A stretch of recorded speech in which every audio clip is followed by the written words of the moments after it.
Chào các bạn. Cả tuần nay thì trên không gian mạng đã xuất hiện rất nhiều cái thông tin có liên quan đến chuyến bộ hành của Sư Minh Tuệ. Và như các bạn đã biết, tôi là người đầu tiên tự nguyện xin được hỗ trợ Sư Minh Tuệ làm thủ tục pháp lý có liên quan đến chuyến bộ hành này. Và sau đó thì tôi đã liên hệ và được Sư Minh Tuệ đồng ý, là tôi đã trực tiếp gặp Sư Minh Tuệ 2 lần, chính xác là 3 lần, và cũng được lắng nghe ý nguyện của Sư Minh Tuệ cũng như những cái yêu cầu đặt ra đối với tôi và đối với cả đoàn bộ hành khi mà di chuyển từ Việt Nam của Ấn Độ. Chúng ta biết rằng đây là một cung đường dài trải qua rất nhiều quốc gia và không chi phối bởi luật pháp của quốc gia sở tại mà còn là luật pháp quốc tế, luật Việt Nam, rất nhiều vấn đề. Và từ khi xuất hiện thông tin tôi nhận lời hỗ trợ Sư Minh Tuệ về mặt pháp lý thì trên mạng xã hội đã xuất hiện rất nhiều thông tin trái chiều. Có nhiều thông tin đã thành lập tăng đoàn, thành lập những cái danh sách để đi bộ hành cùng với Sư Minh Tuệ. Cũng có nhiều thông tin tấn công tôi, xuyên tạc, phỉ báng. Cũng có rất nhiều người gửi cho tôi, cũng có nhiều người thách đố tôi là lên đối chất thế này thế kia, rồi cũng có những cái lời vu cáo thế này thế kia, rất nhiều. Thì hôm nay tôi sẽ trả lời một lần và trả lời tất cả những vấn đề trước khi Sư Minh Tuệ xuất hiện và xuất cảnh để đi đến Ấn Độ. Thì tôi sẽ trả lời các bạn những cái câu hỏi như thế này, và các bạn sẽ lắng nghe và trao đổi. Còn các bạn có cảm nhận, có hiểu được hay không là tùy thuộc vào trí tuệ, tùy thuộc vào cái cảm xúc và tùy thuộc vào cái thái độ của các bạn. Thì tôi sẽ trả lời những câu hỏi như thế này. Một là tôi là ai? Những thông tin về tôi trên mạng xã hội khá là nhiều. Tôi là ai và tại sao tôi lại hỗ trợ Sư Minh Tuệ sang Ấn Độ? Đó là câu hỏi đầu tiên. Và câu hỏi thứ hai là thủ tục pháp lý để giúp cho Sư Minh Tuệ và một số vị sư nhỏ cùng đồng hành sang Ấn Độ như thế nào? Thì tôi đã tìm hiểu và tôi sẽ trả lời câu hỏi này. Và thứ ba là nhân sự của đoàn bộ hành gồm những ai? Có phải là những thông tin như trên mạng xã hội đưa ra hay không? Và thứ tư là lộ trình và thời gian để thực hiện cái cuộc bộ hành này sẽ bắt đầu từ thời gian nào và sẽ đi theo lộ trình nào, dự kiến thời gian bao nhiêu lâu thì đến. Và thứ năm là các tình huống nguy hiểm mà đoàn bộ hành và kể cả tôi có thể gặp phải khi mà đi bộ hành từ Việt Nam sang Ấn Độ, sẽ gặp phải những nguy cơ nào, thì tôi cũng đặt ra những cái mối nguy hiểm và nếu có thì các bạn có thể bổ sung thêm, nó có rất nhiều nguy cơ. Rồi câu hỏi thứ 6 là ai sẽ là người bảo vệ an ninh an toàn cho Sư Minh Tuệ và đoàn bộ hành. Và câu hỏi thứ 7 là đến Ấn Độ rồi sau đó sẽ làm gì. Thì tôi sẽ trả lời tất cả những câu hỏi này trong cái clip này, và dự kiến clip khá là dài nên cũng mong rằng các bạn sẽ hoan hỉ lắng nghe. Đầu tiên là tôi là ai, tại sao tôi lại hỗ trợ Sư Minh Tuệ sang Ấn Độ. Tôi là ai thì điều đó không quan trọng, nhưng mà khi tôi tham gia vào chuyến bộ hành của Sư Minh Tuệ, hỗ trợ Sư Minh Tuệ làm thủ tục pháp lý, thì bắt đầu có nhiều thông tin về tôi. Ngoài những thông tin công khai trên mạng xã hội thì từ trước đến nay là tôi hầu như là những cái thông tin về gia đình, về bản thân hay gì đó thì tôi rất ít khi show lên mạng xã hội. Chỉ có những thông tin qua báo chí thôi, qua báo chí, qua truyền hình, rồi qua không gian mạng và qua những lời truyền tai nhau mà thôi. Đầu tiên tôi là ai thì có nhiều người bảo rằng là tôi là từng là cựu công an bị sa thải ra khỏi ngành vì bị kỷ luật vì vài vấn đề đó.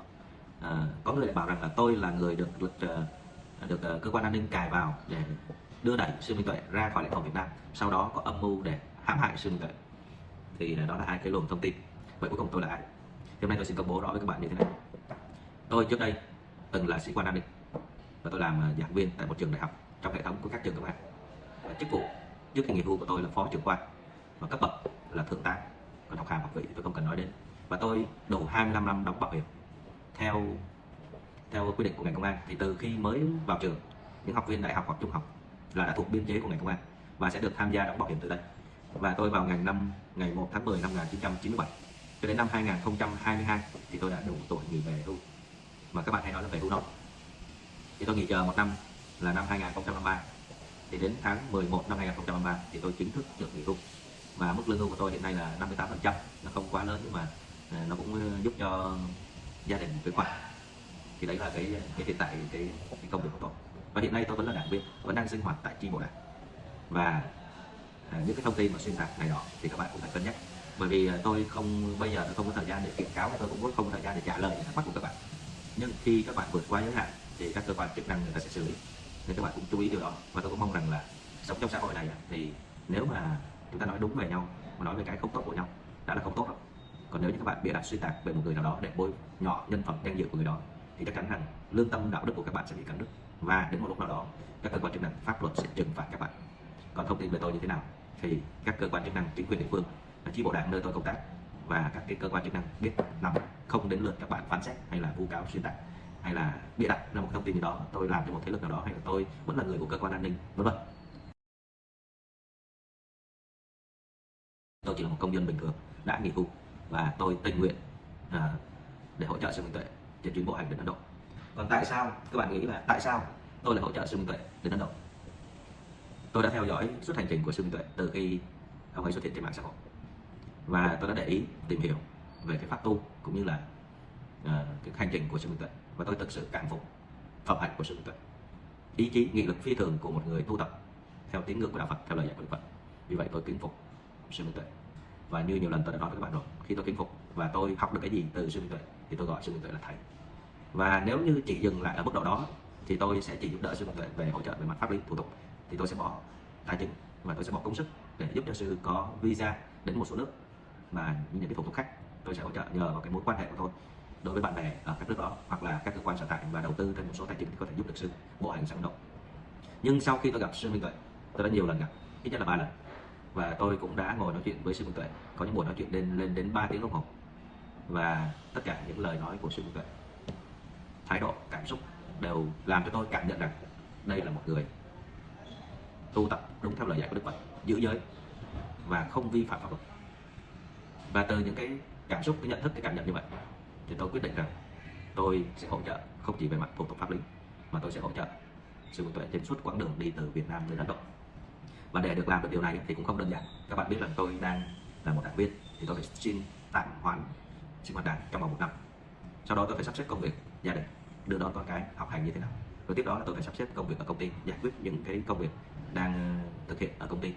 Tôi có một công ty riêng, vì vậy mà tôi phải giải quyết rất nhiều vấn đề, và để có thể cùng với Sư Minh Tuệ đồng hành sang Ấn Độ. Thì đây là câu hỏi thứ nhất tôi trả lời các bạn là tại sao tôi là ai và tại sao tôi lại hỗ trợ Sư Minh Tuệ. Và đây là một sự hỗ trợ tình nguyện, và có việc gì xảy ra thì tôi sẽ tự chịu trách nhiệm với bản thân mình. Tôi không có yêu cầu ai bồi thường, tôi không có yêu cầu ai phải làm gì cho tôi cả, mà đây là một tinh thần tự nguyện. Và tôi cũng không nhận bất kỳ một khoản tài trợ nào từ những cá nhân, từ những tổ chức. Khi tôi không đủ tài chính để thực hiện chuyến bộ hành này, tôi sẽ vay mượn bạn bè. Bạn bè ai cảm thấy chuyến đi này có ý nghĩa, có ý định giúp tôi thì tôi sẽ mượn tiền của người ấy, tôi sẽ vay tiền của người ấy nếu như tôi thiếu để thực hiện cái chuyến bộ hành. Và tôi không xin xỏ bất kỳ ai, tôi cũng không yêu cầu ai tài trợ cho tôi. Còn trong suốt chuyến bộ hành ấy mà những thành viên khác mà người ta có những cái biểu hiện là kêu gọi tài trợ hoặc là những cái đó là họ tự chịu trách nhiệm. Còn riêng bản thân tôi không nhận bất kỳ một khoản tài trợ nào. Mặc dù từ khi tôi xác nhận thông tin là tôi đồng hành cùng với Sư Minh Tuệ thì có rất nhiều người muốn hỗ trợ, muốn tài trợ tài chính cho tôi, nhưng mà tôi xin nói với các bạn rằng tôi không nhận bất kỳ một khoản tài trợ nào. Nếu tôi không có đủ tài chính, tôi sẽ mượn những bạn bè của tôi và họ đang sẵn lòng giúp đỡ. Thậm chí có những người bảo rằng ông thiếu bao nhiêu cứ báo tôi 1 tiếng sẽ có tiền ngay cho. Và tôi nói tôi chỉ mượn thôi, tôi mượn tôi sẽ trả. Còn nếu như ông không cho tôi mượn, tôi sẽ không mượn. Ông cho tôi sẽ không lấy. Đó là cái quan điểm phải nói rất rõ ràng với các bạn như vậy. Còn về thủ tục pháp lý thì sẽ như thế nào?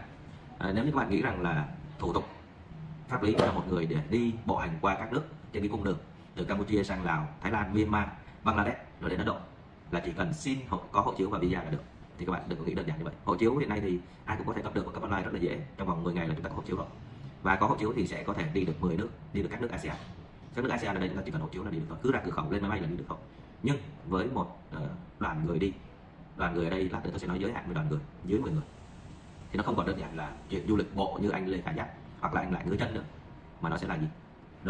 Đoàn thì thường là sẽ phải đi theo tour du lịch, nhưng mà trong cái đoàn bộ hành này thì không thể đi theo tour được, nên ở đây vẫn xác định là một cái đoàn du lịch bộ hành. Và cái thủ tục pháp lý ở đây ngoài cái tấm hộ chiếu thì khi với một người tu tập theo tín ngưỡng của đạo Phật như Sư Minh Tuệ và có các sư nhỏ đi theo thì bắt buộc là các quốc gia sở tại người ta sẽ đặt ra vấn đề. Và vừa rồi có một sư mới đi qua Lào và đã bị trục xuất về này, bởi vì người ta không chấp nhận cái điều đó. Nên các bạn đừng nghĩ rằng là ai có hộ chiếu sẽ đi được, ai xin visa được sẽ đi được. Lát nữa tôi sẽ nói về visa. Thì đoàn bộ hành này yêu cầu đầu tiên là phải có hộ chiếu tất cả mọi người, và có hộ chiếu rồi nhưng anh liên quan đến những vấn đề về mặt pháp lý, như là anh đang bị nợ thuế, anh đang bị kiện cáo vì thiếu nợ thiếu nần, anh đang bị một cái án nhân sự hay hình sự nào đó, thì anh sẽ không được xuất cảnh. Chỉ cần các bạn lên cửa khẩu thôi là người ta cho hộ chiếu bằng quét cái ra hết và các bạn sẽ không được xuất cảnh. Nên tất cả những người nào đang có vấn đề này, cho dù các bạn có hộ chiếu thì các bạn cũng không bao giờ được xuất cảnh. Đó là lời đầu tiên. Thứ hai nữa là gì? Khi đoàn đi như vậy thì không phải ai cũng nhập cảnh vào cái cung đường mà đoàn bộ hành đã xin phép trước. Và để đi được đoàn bộ hành này thì cũng phải có sự hỗ trợ bảo hộ công dân của các cơ quan lãnh sự ở nước ngoài. Và tôi đã đi khảo sát trực tiếp ở một số quốc gia trên lộ trình bước đầu, và cũng tuân thủ luật pháp quốc tế, rồi luật pháp của nước sở tại và luật pháp của Việt Nam, và phải có sự hỗ trợ của các cơ quan lãnh sự bảo hộ quyền công dân thì chúng ta có thể đi bộ hành. Các bạn đi bộ hành, các bạn nghĩ rằng các bạn khất thực ở đâu, nghỉ ở đâu, nghỉ ở chỗ nào, và các bạn nghĩ rằng cảnh sát hoàng gia Campuchia hay là công an Lào hay là cảnh sát hoàng gia Thái Lan người ta dễ dãi lắm, người ta để cho các bạn muốn đi đâu ở đâu làm gì thì làm. Không đơn giản như vậy, mà phải có sự phối hợp. Sự phối hợp ở đây là gì? Chúng ta khai báo thông tin trung thực, đi đâu làm mục đích gì, có ảnh hưởng đến an ninh trật tự hay không, và người ta sẽ đánh giá trên cơ sở đó. Còn nếu như một quốc gia nào đó người ta phán đoán rằng hoặc người ta cho rằng cái việc bộ hành của cái đoàn này đi đến quốc gia của họ sẽ gây ra những hệ lụy phức tạp về an ninh trật tự, chắc chắn họ sẽ từ chối cho nhập cảnh, và đó cái cuộc bộ hành sẽ thất bại ngay.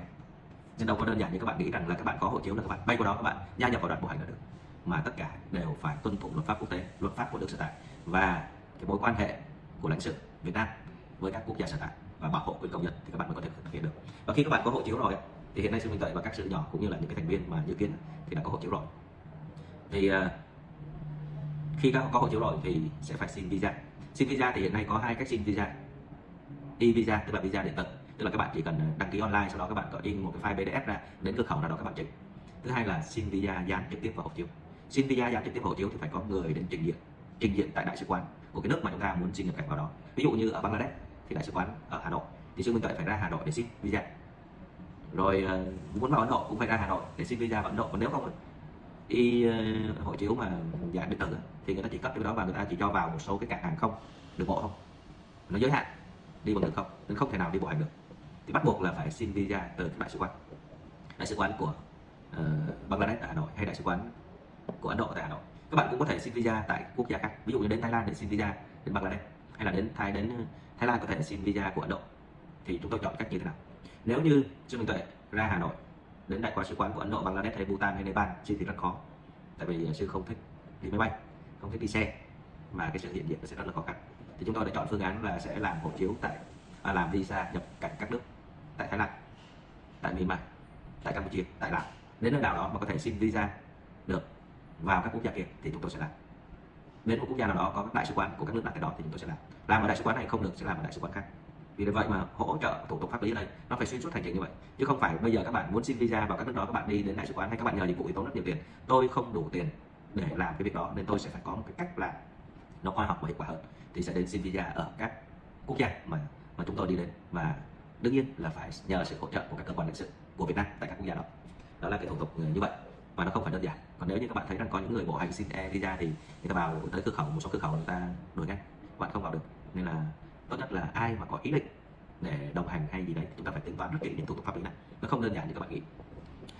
Rồi đấy là câu hỏi thứ hai, thủ tục pháp lý như thế nào, thì tôi đã lý giải các thủ tục pháp lý và chúng tôi sẽ làm như vậy. Và hiện nay chúng tôi đang đi từng bước và không phải đơn giản các bạn, nên là cái thời gian mà để bắt đầu chuyến bộ hành này ít nhất phải 2 đến 3 tháng nữa mới thực hiện được. Sau khi chúng tôi làm các thủ tục visa ở tất cả các nước cho Sư Minh Tuệ và những người đồng hành thì mình có thể tiến hành được. Đấy là cái câu hỏi thứ hai. Câu hỏi thứ ba mà rất nhiều bạn quan tâm đó là nhân sự của đoàn bộ hành. Và hôm nay là ngày mùng 2 tháng 12 năm 2024, và vào đêm hôm qua thì công ty Thiên Định Tuệ đã công bố danh sách 11 người đi theo đoàn. Và về mặt pháp luật đó, thì công ty Thiên Định Tuệ không có chức năng, không có nhiệm vụ để đưa ra cái danh sách này, mà đây chỉ là cái danh sách tham khảo những người dự kiến đăng ký thôi, và anh Tuấn nên đưa lên như vậy thôi. Còn những ai đi theo đoàn bộ hành, đi bao nhiêu người thì bắt buộc phải qua sự phê duyệt của các cơ quan chức năng thì mới xuất cảnh được. Còn các bạn đóng vai là khách du lịch hay gì đó, các bạn đến Thái Lan, các bạn đến Campuchia, các bạn đến Lào là tùy các bạn, nhưng mà để đi theo đoàn bộ hành thì không bao giờ có con số là trên 10 người. Bởi vì tôi đã đi tình trạng ở một số quốc gia rồi và người ta yêu cầu chỉ cần xuất hiện trên 10 người người ta sẽ giải tán ngay. Trên 10 người mà người ta đánh giá là ảnh hưởng đến an ninh trật tự thì người ta sẽ giải tán ngay. Và những cái người đi đăng ký là những thành viên như vậy thì mới được đi trong đoàn. Còn ví dụ như các bạn có thể gặp ở đâu đó, các bạn đón tiếp đoàn bộ hành thì không ai cấm các bạn, nhưng chỉ cần các bạn gây rối, đi theo, quay phim chụp ảnh thì cảnh sát và công an các nước sở tại người ta sẽ can thiệp ngay. Những người Việt đầu tiên sẽ bị xử phạt nặng hơn, có thể bị trục xuất, bị tịch thu phương tiện để các bạn thao tác. Nên là các YouTuber, TikToker cũng phải tính toán, và các bạn đừng bao giờ đặt ra danh sách tăng đoàn, những ai được đi, những ai không được đi. Thậm chí có những người có ý định thành lập đoàn riêng để đi bộ hành, đi theo đoàn của Sư Minh Tuệ, đó là cái điều không thể xảy ra. Có những người đã có ý định thành lập những đoàn riêng để đi theo, có những người sẵn sàng bỏ ra số tiền lớn để thuê các phương tiện ở nước ngoài. Nhưng mà tôi hy vọng rằng các bạn sẽ nhận thức là vấn đề này. Nếu như các bạn vì động cơ để quay YouTube hay TikTok để các bạn kiếm tiền thì chúng tôi sẽ can thiệp, cơ quan lãnh sự và các quốc gia sở tại người ta sẽ can thiệp. Còn nếu như các bạn thực sự yêu kính, mến phục và muốn cho con đường bộ hành của Sư Minh Tuệ được hanh thông, được thuận lợi trong một thời gian sớm nhất để đến Ấn Độ, thì các bạn theo dõi những cái quy định và những cái định hướng như thế này để các bạn điều chỉnh lại thái độ hành vi của mình. Không tụ tập, không chạy đua ra nước ngoài để tụ tập, không đeo bám, và tôi lưu ý đoàn chỉ dưới 10 người, trong đó có những thành viên chỉ định. Và nếu như các bạn vượt qua quy định này, các bạn không chấp hành quy định này chắc chắn các bạn sẽ xử lý, còn các bạn có tin hay không là chuyện của các bạn. Và tôi đã đi khảo sát, cũng làm việc với lại công an và cảnh sát ở một số quốc gia tôi đi, thì họ cũng đã cơ bản đồng ý và chỉ chờ các cơ quan lãnh sự người ta lên tiếng thì họ sẽ thực hiện. Và đây đương nhiên quyền một công dân của một quốc gia khác đến một quốc gia sở tại thì họ sẽ được không những được lãnh sự quán bảo hộ mà pháp luật của quốc gia đó sẽ bảo hộ họ. Do đó là tất cả những cái thông tin này đều là những cái thông tin xác thực và các bạn hãy chú ý để nắm được cái quy định này. Nếu như các bạn có ý định hoặc là các bạn muốn thực hiện một cái hành động nào đó thì tôi cần phải lưu ý các bạn điều đó. Còn thời gian lộ trình để thực hiện cái chuyến bộ hành này như thế nào? Thời gian ấn định để xuất phát không phải đơn giản, phải chờ xong các thủ tục pháp lý và được các cơ quan chức năng của nhà nước phê duyệt thì mới bắt đầu chuyến bộ hành.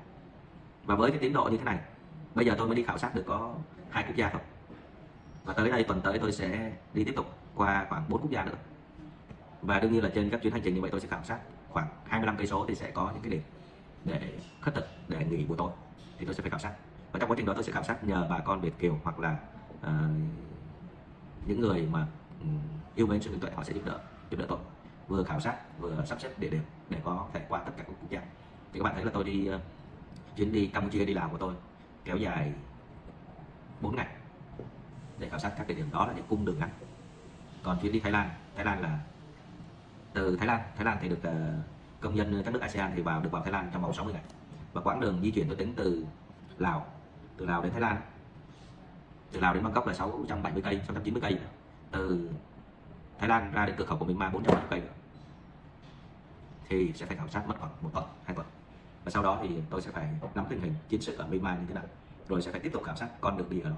Và đương nhiên là tôi có sự đồng hành của bạn Lê Khả Giác, một người đã được sư minh tuệ lựa chọn, sẽ cùng tư vấn với tôi để khảo sát cái cung đường này.